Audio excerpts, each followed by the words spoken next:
Welcome to Agents and Arbiters, an adventurous guide to multi-agent collaboration with LangGraph.js. This talk is primarily about LangGraph.js. So we're going to learn what it does, how it does it, how you can use it to build workflows. There's some Redis in there, of course, because, as you might notice from my bright red shirt, this is because I work for Redis, not because I'm Santa Claus. I work for Redis. I'm a developer advocate there, and we're going to talk a little bit about Redis's agent memory server and how I use that with LangGraph.js. But the bulk of the talk is LangGraph.js. So lots of cool content for how you code stuff, a little bit of sales pitch. Deal? All right.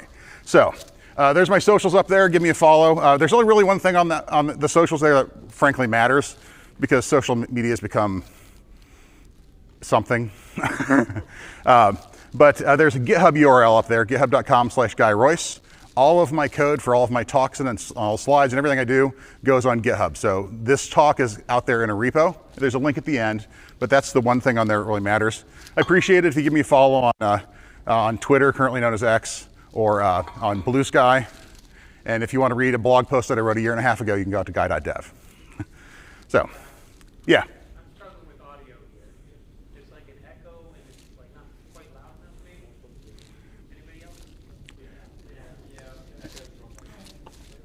Okay, well, he's going to try and do something about that.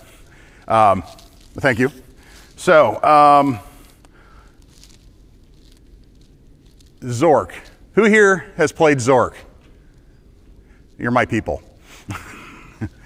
Zork is this great game which I have decided to recreate using modern technology. That involves LangGraph, and that involves AI, and a whole bunch of other buzzwords. Zork is this great adventure game from the 70s.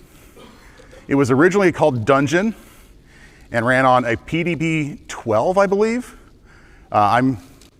This thing came out in, Dungeon was 1977. You know what that means? It means that Zork will turn 50 next year. I'm still older than Zork, but my introduction to Zork was not on these mini computers like they had back in the 70s. Mine was on the Commodore 64. And that's probably true for many of you in here. You discovered Zork in the 80s when you were a kid on that Commodore 64 that your parents bought you, and then they kept wondering where you got all the software from, but you copied them from friends, right? I mean, borrowed them. Yeah. Purchasing, ownership, theft, all that. Anyhow, that was my introduction to Zork, was on the Commodore 64. It's really where I cut my teeth and first started programming. And for those who haven't played Zork and haven't heard of Zork, Zork is a text adventure. Its experience is actually very much like interacting with like Claude or ChatGPT or Gemini, where you have this sort of call and response. You send it text and it sends you a response, and you send it text and it sends you a response. But instead of hallucinating, it was a game. And it was remarkably compelling for a game. So you have like this, here we are, it's like, you're west of the house, so you type look, and it describes where you're at. You are standing in an open field west of a white house with a boarded up front door. There's a small mailbox here. And then you say, we'd look in the mailbox, and it would tell you annoying things like, the small mailbox is closed. And so it's this sort of interaction. And actually, think about this. In 1977, I was able to type and talk in that same call and response thing that we're doing today. It was actually a pretty compelling game experience. It's very limited, but it's compelling.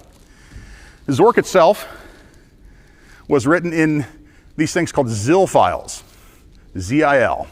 I don't know what that stands for. I don't believe it's Zork Intermediate Language, but that does suggest that there would be a ZIL-DASM. But the ZIL was like this disturbingly XML-like file format that described all the entities in the game, the locations, the objects you could take, that sort of stuff, and the state that could be mutable on these objects, and then compiled it into something that could run. Now, the original source code, the ZIL files, somehow Microsoft was able to open source these. I think they might have acquired Infocom at some point, probably through maybe Activision. I don't know. I don't know who owns who anymore. But so they open sourced these original ZIL files, but the compiler is long gone. But you can still download the ZIL files, and there are modern interpreters that will read them and let you play Zork. One that I use is called Frots. So you do Frots and point it to the ZIL file, and then it will run it. which means you can make your own text adventures as well.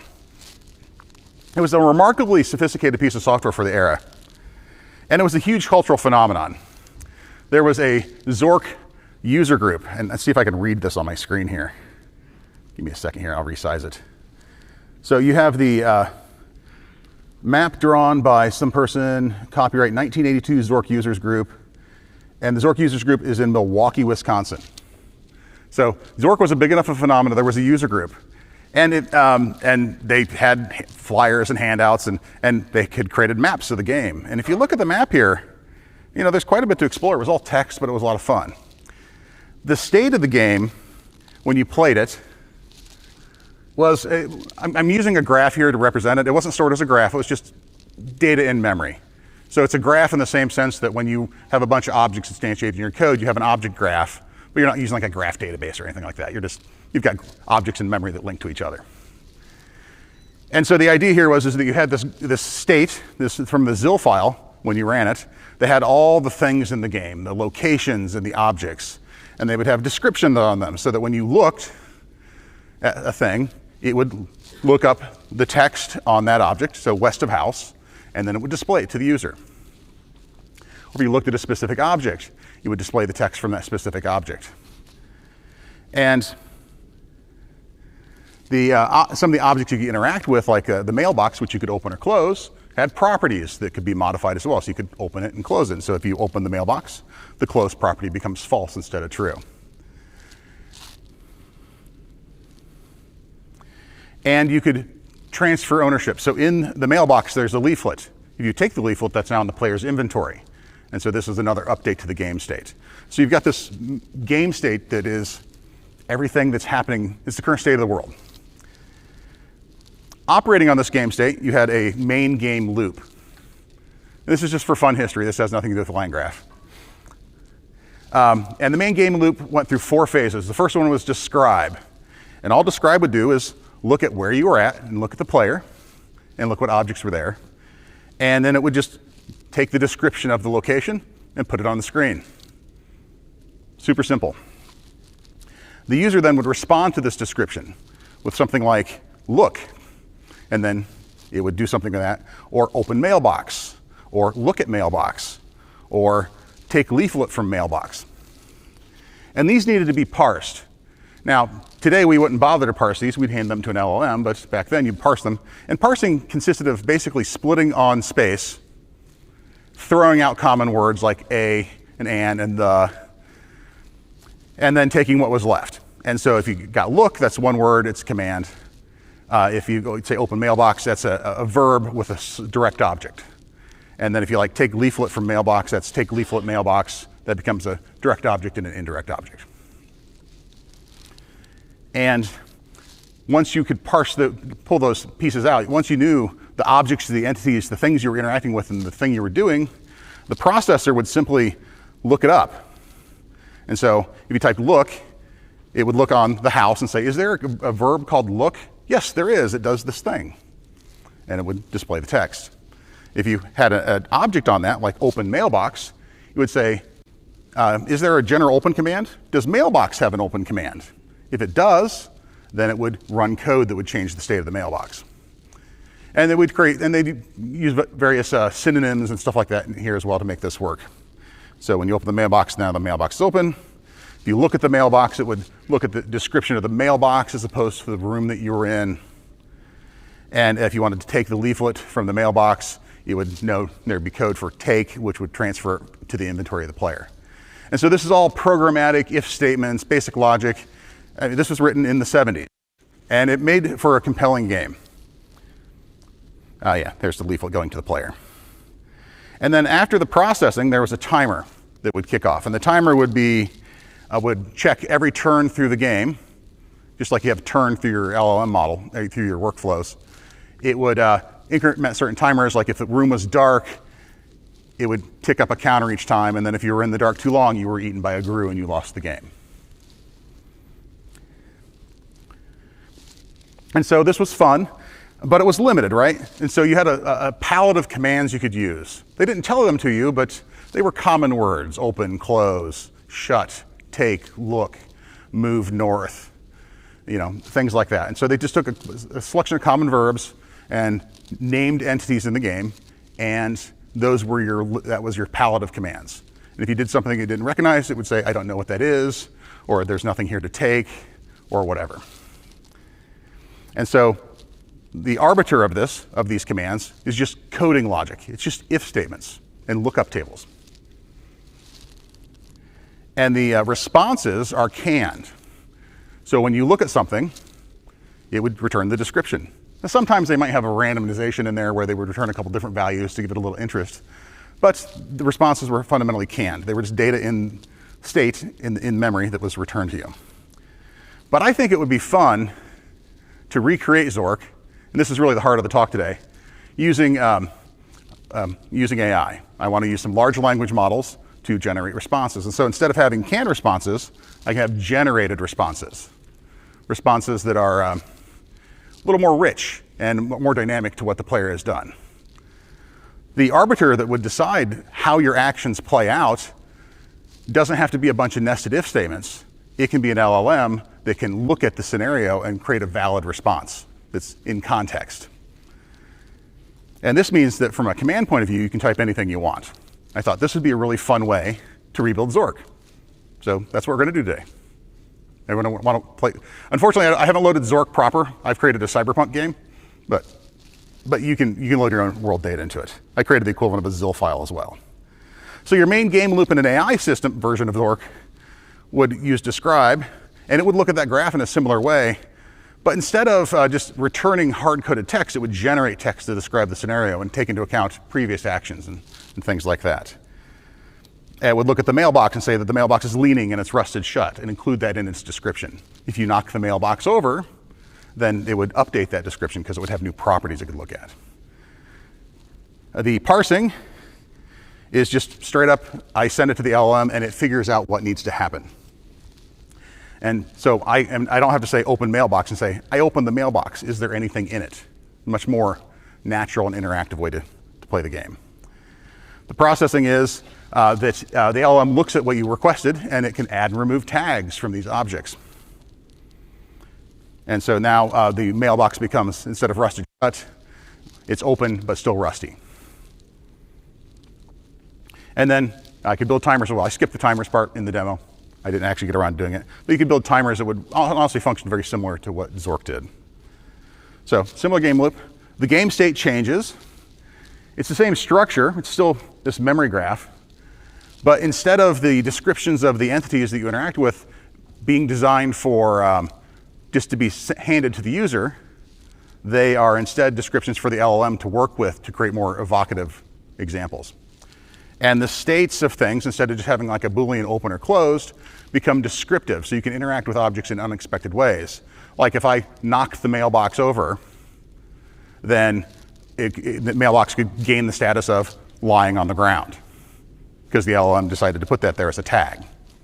And so the data is more unstructured. And yeah, and so the leaflet could be folded neatly, you could crumple it up, and now the leaflet has crumpled up.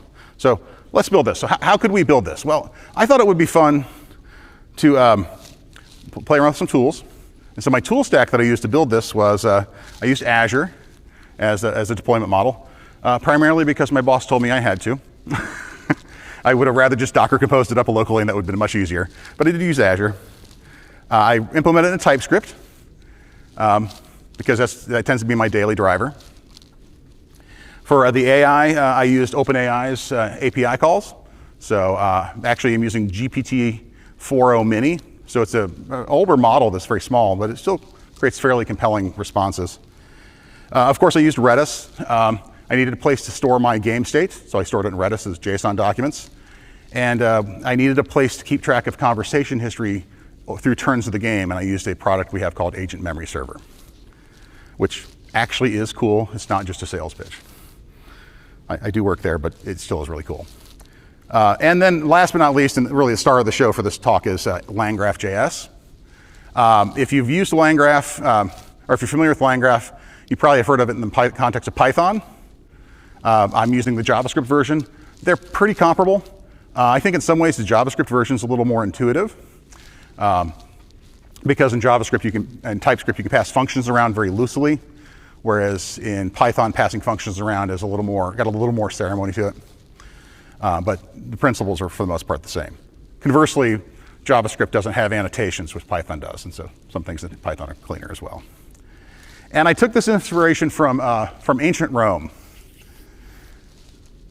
on how I wanted to design this thing. So the Romans had this idea of the genius loci, the spirit of the place. Genius means spirit, loci means of place. And so like springs and households and stuff like that, there would be these minor deities or spirits that they would make offerings to, and that inhabited those places and influenced things. And I thought it would be really fun to take that idea, and everything in my game would have little LLMs inside of them, genius loci inside of them, so that when you make an action, instead of just having an LLM decide what happens, you could have an LLM playing the role of the forest, or west of the house, or north of the house, or it could be the mailbox, or the leaflet. So you would take an action, they would all have a say as to what happened as a result of that action. So the leaflet might know that it's made out of sturdy cardboard. And so if you try to crumple it, it could say, this can't happen because I'm made out of cardboard. Whereas the mailbox doesn't care when you crumple the leaflet. And so it could respond accordingly and not really say much at all. And so the different places and the different items in the game sort of have a say. And so I decided each of these things becomes an agent. And I'm using the word agent here a little loosely. We've all heard the word agent. It gets thrown around. Everything's agentic this and agentic that, and we're all building agents and all that stuff. And agent is a useful term, but also it's like the word server, right? What's a server? Is that a physical piece of hardware sitting in a data center? Is that a virtual piece of hardware sitting in a data center? Is that software running on the virtual piece of software running on the physical piece of hardware in the data center? It's all of these things, right? And so the word server just, has become overloaded. Agents is a similar term. So for my purposes, I'm going to say the agents are an LLM combined with a prompt, a system prompt to tell it what it is. You are a mailbox. You are Rusty. You may be opened and closed. A handful of tools that it can use optionally to go out and interact with the world, perhaps to update the game state. And I'm going to say that they're composable. I don't think this is strictly speaking true, but in the terms of LangGraph, this is one of the things you get. In LangGraph, that composability comes from creating nodes. So who here's used LangChain for anything? A few of you? Anyone use LangGraph? A couple of you, okay. So LangChain, the idea is that you can take your output from one AI tool and feed it into another and into another and into another, and you create a directed acyclical graph. So node feeds to node, feeds to node, goes to end. LangGraph is the idea of sort of pulling this apart and saying, well, what if you have a larger graph with choices and multiple paths, and they can merge and fan in and fan out and everything. And so at the heart of that model are nodes. And a node is code. It's just a JavaScript function. And you could have a call to an LLM, you could have a system prompt, you could have some tools. The tools are optional. You could have just an LLM and a system prompt. And in reality, with the way that LangGraph works, it's just a function in JavaScript. And so you can have just pure code in there and no LLM at all, no LLM interaction at all. Okay.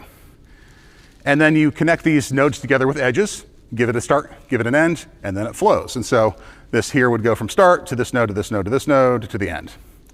And as it goes through and these nodes process, there is a graph state that goes along with it. This is just a plain old JavaScript object with some properties on it. And those properties can be merged as it flows through the graph. So every node on this graph can say, well, I'm going to take this key here and mess with this value here, and this one's going to mess with these two, and so on. And so at the end, then you have this graph state, the final graph state, after everything's modified and flown through the graph. And we'll get deeper into what this looks like. Let's look at defining nodes first. So we're going to define a Zork expert. It's just a simple node. Here it is. Here's the node. It's just a function. Name it whatever you want. but it takes a state. The state is that graph state, the data that's being passed in. I'm using one called messages annotation, which is a stack of messages over time. So it's that call and response that you have when you use an AI, when you use like ChatGPT. Here's our system prompt, literally just assigning it to a string. I got a function that will fetch my LLM for me. Behind the scenes, this is using OpenAI's APIs through LangChain to get to be able to talk to it. I'm just sort of hiding that in a function called fetch LLM. And then we invoke that LLM, giving it the system prompt right here as a message. It's taking an array of messages and the first message in our state. So state has a property called messages. Messages is an array, and it's that history of messages. And so we give it the first one, because we just have one node. And then we get a response back. That response is also a message. And then we return a messages array, an array of messages in the messages property, and that will be merged in automatically by LangGraph itself. And I'll show you how that works in a moment. Yeah, here's how we can define state. So you've got, here's a simple example of state. So there's our messages, it's an array. Here we're defining this annotation root. This is the thing that becomes the state. And it has a property called messages. This messages property is one of the channels. It's one of the properties on the object that is to become the state. And it takes an array, because it's the type it operates on. And it's got two functions: default, which is the default value for the messages property when you create it, and a reducer, which is the thing that merges it together. So when we look at how this function operates, there's our state right up there being passed in. That is an object that is created. You don't need to see my bank balance. An object that is created that has this structure from the annotation. And so it has a messages property and it defaults to an array. So, and that is passed in. Here we're using that. We're getting the first message out of that array. And here we're returning an array. And when we're returning the array, it calls the reducer. And it takes the previous state, which is that one message, and adds an array of the second message together, and so it merges them. So this, this is more complicated than you think it would need to be to just update state in a graph, right? But things can happen in parallel, and so you need to be able to, if nodes fan out, they all need to be able to merge in whatever order they arrive. So there's some complexity here, but it's manageable. And the reality of it is message annotations is a stock built-in one, so you don't have to define this if you're just doing simple messages. Once you have a state and you've got a node, you can define a graph itself. You call new state graph, give it the type that it takes, messages annotation. You add your node to the graph, and you just name it right here, and you pass in the function that you defined. You add an edge from start to the function. You add an edge from that node to the end, and you compile it. And so you're literally just writing code to build up the structure of the graph. To invoke the graph, you create an initial state, which is in that same pattern. It's a message. See, it's an object with that messages property, and it's an array of messages to be passed in for the initial state for the graph. And so this is usually the user input. You know, what does the brass lantern do? And so it gets shoved into that messages property. And then when you invoke the graph, you pass in that state, and you get the final state out of it. And since this is just one node, the final state is now that message, the response appended to that message state. And then in your code, you can just pick that state and say, okay, well, I want that last response, and then return it to the user or whatever. Now, this is the simplest of all possible graphs. It has a start, an end, and a node. It's not terribly compelling, right? You don't really need a whole graph infrastructure to do that. But you can do more sophisticated patterns. You can chain them together. So here we have a user asking, what is Zork? It consults the Zork expert. And the Zork expert comes back with the response of, Zork is the original text adventure game and was written by Milton Bradley in 1965. Totally false. And so we have another node that is the Zork fact checker that can look at its responses and check it.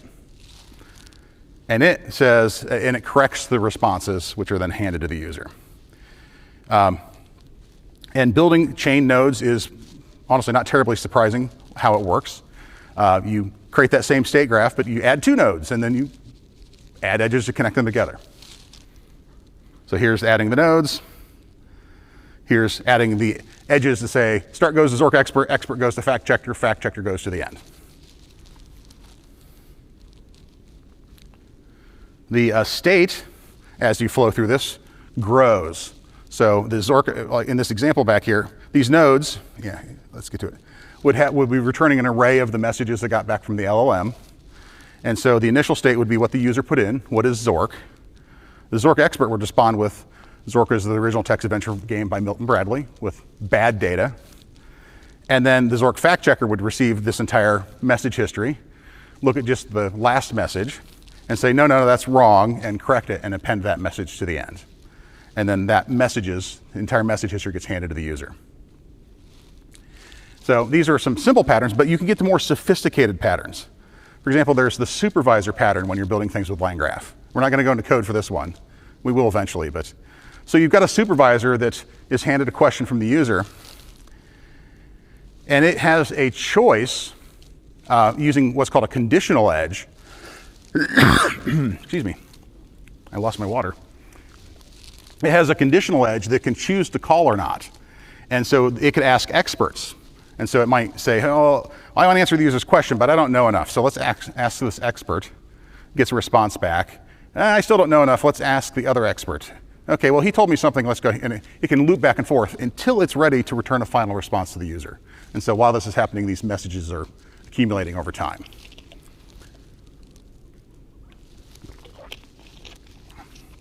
So you can sort of spread the stuff out. Yeah, there's a question. I didn't catch if you explained it. How does the fact checker have access to information that the expert didn't have to do in the first place? It's just however the. How's it augmenting, or is it just theoretical? It's just a theoretical example. Yeah, I mostly wanted to show how you can chain them together. It might have a RAG model or something like that where it can look things up. It might be different models. There's lots of ways that could happen. It's a bit of a contrived example. So after the supervisor pattern, another one we have is a hierarchical pattern, which is really just the supervisor plus. So the supervisor can subordinate, ask experts questions, and those experts can ask specialists. And so you can hierarchize this as much as you want, for as many tokens as you want to burn. And then eventually it will generate a response. What makes these work are conditional edges. So here's a simpler example of a conditional edge where you have a simple router. And the router is going to, basically its purpose in life is to determine whether the question is about Zork or not. So you have a Zork expert and you have a Zork rejecter. Some people, you probably have seen the meme where the person is trying to order Chipotle, but they're asking a Python question. So it's like, well, I'd really like to order a burrito, but before I can, I need to write this linked list in Python. Well, here's how you write a linked list in Python. Now, can we order that burrito? Having a router that can look at something and say, this is something we talk about or this is something we don't talk about, it's a useful pattern. And so you can do this with a conditional edge. So what does the veracity liner do? It keeps you from being by grue. And then the Zork rejecter doesn't even have to use an LLM. It can just return a hard-coded response of, I'm sorry, I only answer questions about Zork, and save you tokens. The trick to making this work is that there's a function called add conditional edge in LangGraph on your graph. And you give it the node name that you want to start from, and then instead of giving it the node that it goes to or end, you give it a function. And that function takes the state, that same state that the graph updates, and then it gets the last message in this example, and says, basically have the word, does the last message consist of the word Zork or other? Because that's what the Zork router has been told to return. If it's just the word Zork, then return the node named Zork expert, otherwise return the node named Zork rejecter, and then it will route to the correct node, and then you'll get one of the branches. An interesting thing you can do with this is you can actually return arrays, not just a single string. So you can return an array of node names and it will fan out and call multiple nodes. And we'll see that in a minute if we have time. I'm burning my time fast here. Another important thing that you want to be able to do with a LangGraph is tool use. Tool use is a variation of a conditional edge, but it's such a common pattern, there's just a function that does it for you. Tool use is this idea that a model can have at its disposal tools that it can use to do things. Now, those tools can be things like go out and interact with a database, or book, search the web, or book me an airline ticket and stuff like that. But they can also just be, they're just functions at the end of the day. And so I have created a simple tool node here that has an addition and a subtraction tool. And so when the agent sees a story problem, like from elementary school, it will use those tools instead of doing math itself, because having it do math with code is a lot faster than tokens. And so the agent will look at the problem and say, do I need to call a tool or not? And so it says, here, I got 23 minutes oil, and my friend gave me 17, how many minutes? It's like, that's a math problem. So it pulls out the numbers and hands the numbers to the tool node, which then invokes the addition tool, or the subtraction tool, accordingly. And then the response is returned, and then this can loop again, just like with the supervisor. And then when the agent's satisfied it has all the information, it can then return the response. And it tells you that you have a total of 40 minutes of oil left before your lamp goes out and you're eaten by a grue. Now, this is such a common pattern. Like I said, there's a stock way to do this. You define your tools. The tools are actually, they're literally just functions. So in LangGraph.js, there's a function called tool. You just import it, and you call it, and you hand it a function that is the tool. Now, my function is very simple. I'm using an arrow function that just takes the arguments. Look, it has a property called numbers, and it uses a reducer to just add up all the numbers that are in that array. So a very simple tool. This could be a very involved function that does lots of things. This could be an entire piece of software. You can do anything you want it to do. It's just code. In addition to passing in the tool itself, you pass in metadata so the model knows what this tool is. And so you give it a name, add array of numbers. You give it a description. The LLM looks at this description so that it knows what the tool does. And so this is for the LLM to read. And you give it a schema to describe what the input looks like. And here we're using Zod. And it must always be an object.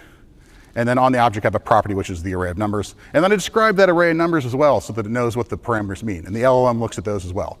And then so it'll see this tool and say, I want to invoke this tool. And we'll create JSON in this format and hand it in. And then that'll get turned into objects in JavaScript. And that becomes the args argument that comes in here and then is operated upon. And that's what it does. Here's our subtraction tool, which does something similar. You literally put these in an array. And now you've got an array of tools, and then you create what's called a React agent. And I think I spelled this wrong. I think the A is supposed to be capitalized. It's not React like, the front end stuff. It's the reason and act loop that is this, like the supervisor pattern and the hierarchy pattern and tool using pattern uses, where the LLM reasons about what it should do and then decides if it should go this way or that way. So it reasons and then acts. It's actually a more general term, but in LangGraph, they use this specifically for tool use. You pass in the LLM you want to use, you pass in that array of tools, and you pass in a system prompt that it can use. They call it the message modifier. And you have created a subgraph that you can add to your larger graph. So that React agent, it can be added to your graph with graph.addNode. Pass it in, and then this tool using thing gets invoked. And so with those conditional edges and tools and stuff like that, you can do what I call a router. So a router could decide to, it could look at content and decide which agent should take care of it, and then create a conditional edge and say, go to this agent, go to this other agent, and then generate a response. You can, so this was a basic fan out pattern with conditional logic. If you return an array, they would all return responses. There's a committee pattern, which I think is kind of fun. The start goes to a whole bunch of agents to just answer the question in parallel.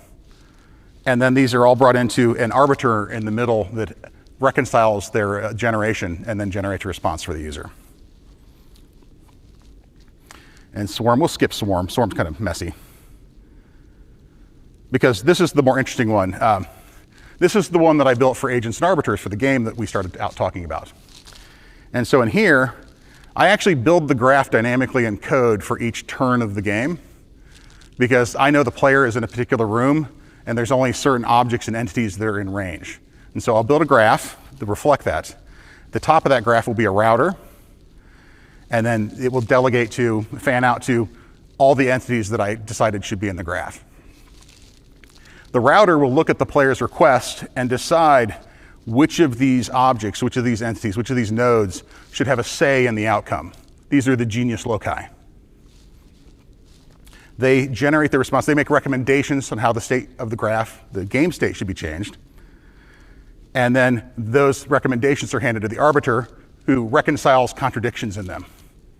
So if the leaflet says it can't be crumpled with something else, then no, but the tool that you're using to crumple the leaflet says that it totally can crumple cardboard, then the arbiter can figure out what should happen. The arbiter then reconciles those recommendations. I got a committer, which is just pure code. There's no LLM in there, that writes the changes to the game state. And then from there, it is handed off to a narrator who takes all that history and then generates a response to the user. So this is my over-engineered Zork. The game state is a little more sophisticated. I've got the user command, which is coming into the game state. And then you've got an actual game state. This is an object that connects to Redis. It's just code and updates JSON documents for all of the status of all the things in the game. When the router selects entities, it puts it into the selected entities array in my state for this graph.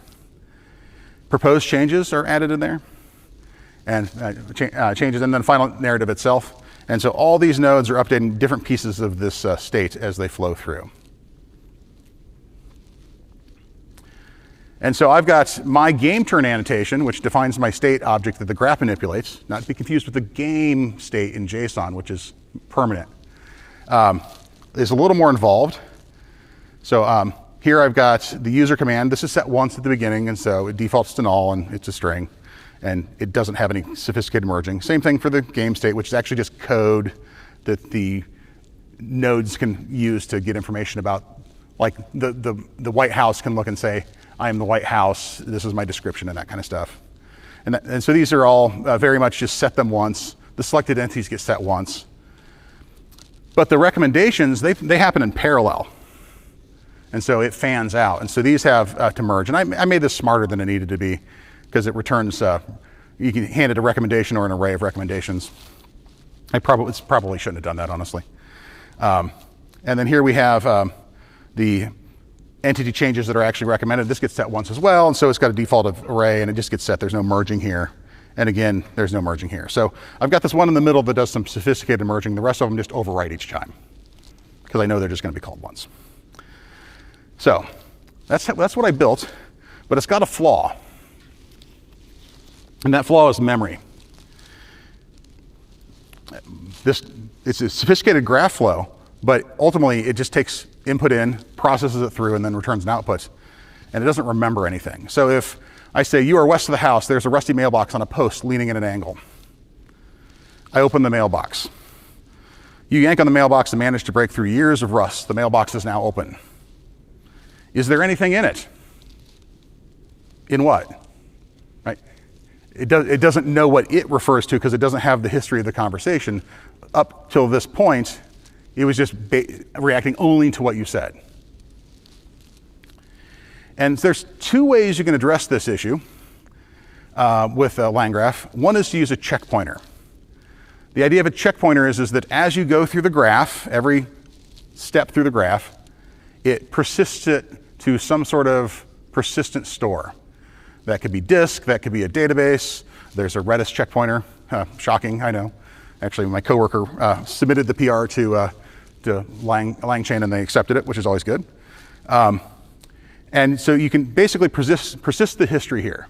And so if you have like a chat bot where you're just doing messages back and forth and call and response, this will loop around and it can keep growing as you go through the graph each time.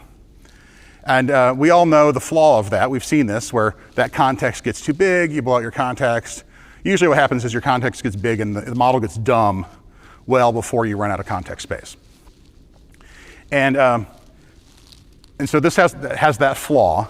But for my specific use case, I'm not really storing the conversation history. I'm storing game state and changes, and there's a conversation, but there's a lot more going on there. And so this model doesn't work well for me. And so I used, instead I used agent memory server. This was written by my coworker, Andrew. It's just a Docker container that you can use in your application. And what it does is it stores your message history. Message comes in, AI response, message in, AI response. So it stores it. It compacts it. When it gets too long, it automatically compacts the back.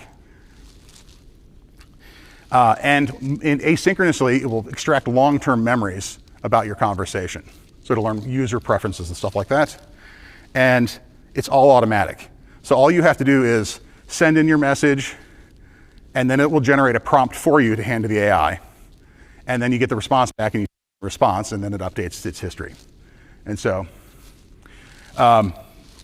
it happens automatically, and it's just very easy. It plugs into that call and response mechanism.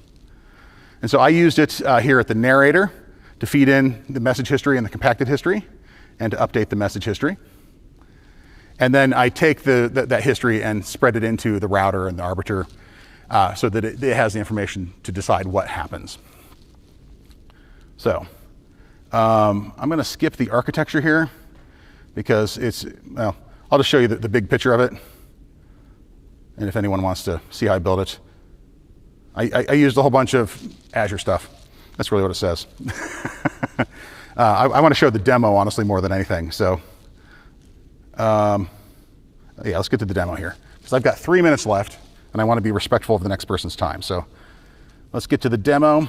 We'll do nvm use docker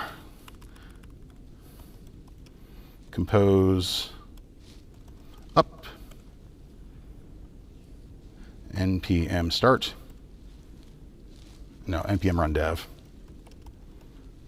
I think we're good to go. Come on, you can do it, I believe.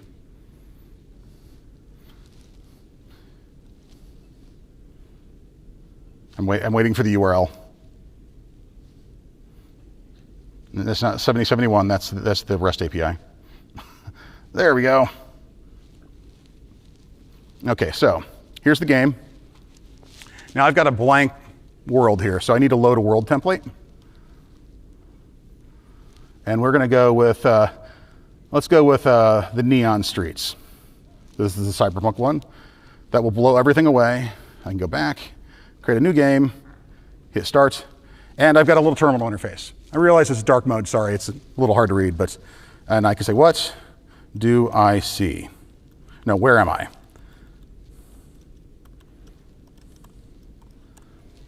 And hopefully my phone hotspot works here. You stand in the rain-soaked alley where neon signs paint puddles with shifting colors and steam curls from cracked grates underfoot. Blah, blah, blah, blah, blah. It's Seattle. I climb the fire escape.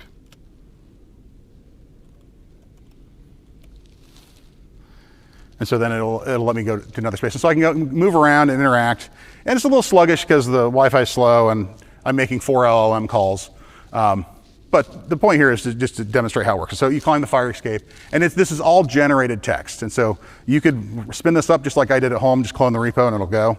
But yeah, so it's a real thing. Let's go into Redis Insight here so we can see what this looks like inside of Redis. And I will be wrapping up here very quickly. So if we go into Redis here, this is our various objects. So there's like the tunnel passage, there's the fire escape. It's an anytype is an exit. Its name is the fire escape. It's got a description. It doesn't have any statuses on it. What about the security drones? They're active and patrolling, and you can hack them, avoid them, or disable them. And so this is just all the JavaScript state, the JSON state that's in Redis that this graph is operating on and using to generate these responses. So, cool. That was a very fast demo. I'm going to show you a QR code here because I think this is worthwhile. If you're interested in learning more about LangGraph.js, I've got I'm working on a series of blog posts on Medium. I pretentiously call my Medium blog the Guy Wire. And it'll talk about, give you some code examples and stuff to do this at a slower pace. So go check that out. Resources here. My slides are all on GitHub. All this is out on GitHub, so if you want to play with it, that QR code will take you to GitHub, where all the stuff is at. You can learn about Zork, and the Zilf.io website has another interpreter like Frotz. LangGraph JS is out there. The docs are pretty thorough, and you can go check those out. And if you want to check out Redis, we're at redis.io. We got a Discord server and classes, and most significantly, there's the link to Redis Agent Memory Server, which is one of the things that makes this this tool possible. It makes managing that call and response storage really, really easy. So that's what I've got. Thanks a lot, everyone, and I'll see you in the hallway.